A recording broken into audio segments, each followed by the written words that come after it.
좋아요, 구독!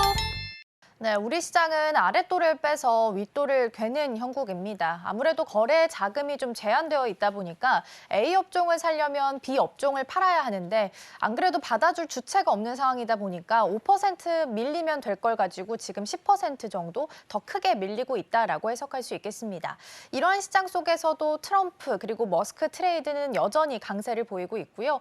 트럼프 당선인이 어떤 후보를 지명하느냐, 내각을 구성하느냐에 따라서 인선에 따라서 그 사람이 가지고 있는 특징과 관련된 관련주들의 움직임을 보이고 있습니다. 그래서 오늘은 지명된 인사들 함께 좀 살펴보고자 합니다.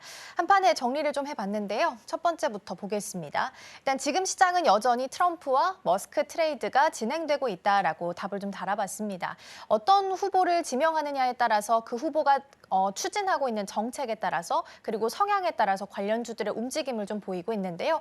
첫 번째로는 가장 대표적인 머스크 트레이드로 연결되어 있죠. 정보 효율부의 일론 머스크를 지금 지명한 것으로 알려져 있습니다.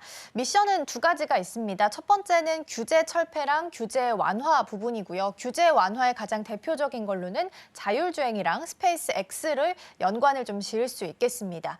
두 번째는 정보 효율화 부분이라서 재정 지출에 있어서 효율화시킬 수 있다라는 부분이고요. 여기서 스페이스 X 관련된 일정이 하나 있어서 추가적으로 보겠습니다. 우리 시간으로 오전 7시, 그러니까 6시 30분부터 스트리밍 시작을 좀 했고요. 스타쉽 6번째 비행 테스트를 진행을 했습니다. 달과 화성에 대해서 탐사를 하는 걸 목표로 하고 있고요. 가장 중요한 건 트럼프 당선인이 이 자리에 직접 참여를 했다라는 부분입니다. 지금 일각에서는 대통령이 2명이냐라는 말까지 나오고 있다고 합니다. 그만큼 트럼프가 확실하게 머스크를 좀 지지해주고 있는 모습들을 확인할 수 있겠고요. 6차 같은 경우는 5차랑 좀 다르게 이번에는 지난번처럼 로봇팔에 안기듯이 원래는 착륙할 것으로 예정이 되어 있었는데 오늘 아침 기사 다시 한번 확인해 보니까 6차에서는 별다른 이유는 없었지만 코멘트 없이 비행 데이터를 따라서 착륙할 것으로 예정이 되고 있습니다. 교통부 장관은 한 번 변경이 됐습니다. 어제 기준으로 숀 더피로 지명이 됐고요. 폭스뉴스, 친공화로 좀 잘 알려져 있는 언론사죠. 여기에 있는 진행자가 교통부 장관으로 들어오게 됐습니다. 일단 여기는 자율주행 규제 해소를 최우선 과제로 삼고 있다 보니까 여기랑 여기 같이 자율주행이 지금 엮여 있죠. 그래서 자율주행 관련주들이 좀 강세를 보이고 있습니다. 미국 시장 안에서는 주별로 자율주행과 관련한 규제들이 다 다르게 예측이 좀 되고 있는데 이걸 연방정부 차원에서 하나로 정리한다라고 보시면 될 것 같고요. 그렇다면 전국 단위로 이 소프트웨어 FSD 관련해서 좀 퍼뜨리는 게 좀 더 쉬워질 수 있겠다라고 보시면 되겠습니다. 다만 우리 시장 안에서는 실제적으로 수혜볼 수 있는 종목들이 있을지는 조금 더 체크를 해보셔야 될 것 같습니다. 아직은 우리 시장 안에서는 자율주행 관련주들이 기대감 속에 움직이고 있다라고 보셔야 될 것 같습니다. 다음 화면 살펴보겠습니다.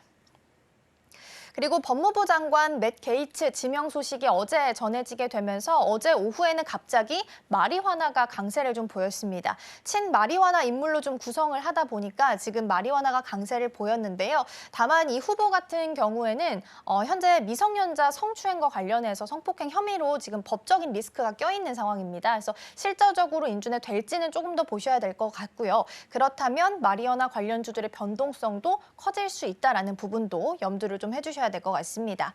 최근 우리 시장 안에서 크게 좀 작용하고 있는 부분은 이거겠죠. 보건복지부 장관으로 로버트 주니어를 선정했다라는 건데요. 아무래도 백신 음모론자로 회의론자로 유명한 인물입니다. 그리고 만약에 이제 내각을 구성하게 된다면 FDA 승인 절차에 있어서 지금보다 더 강화시키겠다라는 인물로 추정이 좀 되고 있습니다. 얼마 전에 HLB 보완할 사항 없다라고 하면서 현장 실사에 대해서 보완할 사항 없다라는 코멘트 받으면서 HLB가 강하게 슈팅이 좀 나왔었는데 지금 HLB 입장에서는 기대하고 있는 모멘텀이 FDA입니다. 근데 이에 대해서 승인 절차가 강화된다면 HLB에게도 악재로 작용할 수 있겠고요. 이와 더불어서 FDA 승인을 좀 기다리고 있는 다른 기업들 또한 악재로 작용할 수 있겠습니다. 전반적으로 제약 바이오주가 이러한 소식 때문에 좀 눌려가고 있긴 합니다만 좀 크게 빠지고 있어서 펀더의 변화가 없는 종목들 위주로는 괜찮을 수도 있겠다라는 이야기도 일각에서는 나오고 있습니다. 에너지부 장관 같은 경우에는 이 인물이 전통 에너지를 선호하고 있기 때문에 셰일가스나 석유주들이 강세를 보이고 있다는 점도 함께 챙겨드립니다. 자, 그럼 계속해서 예상 체결 지수 살펴보도록 하겠습니다.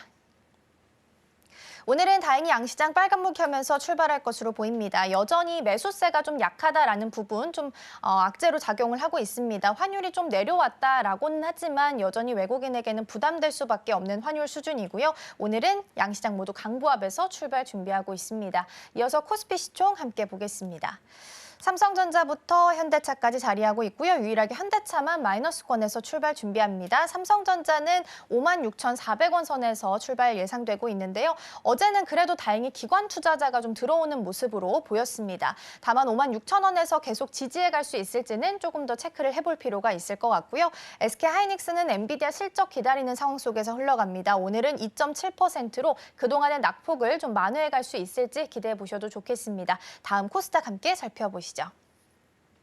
알테오젠부터 리가켄바이오까지 자리하고 있고요. 앞서서 제가 말씀드린 것처럼 제약바이오주가 좀 많이 눌렸습니다. 근데 오늘은 그에 대한 좀 반등세가 나오는 것 같습니다. 알테오젠이 6.9%, 리가캠도 3.3%대로 강도 있게 출발 준비하고 있고요. 반면에 HLB는 1.8%로 약간은 엇갈린 흐름 보일 것으로 예상되고 있습니다. 오늘 시장 문 열고 돌아오겠습니다. 지금 바로 구독을 눌러보세요. 실시간 경제 뉴스, 투자 전문가들의 다양한 시황과 정확한 분석, 또 알찬 투자 정보까지 신뢰할 수 있는 저희 서울경제TV와 함께하세요.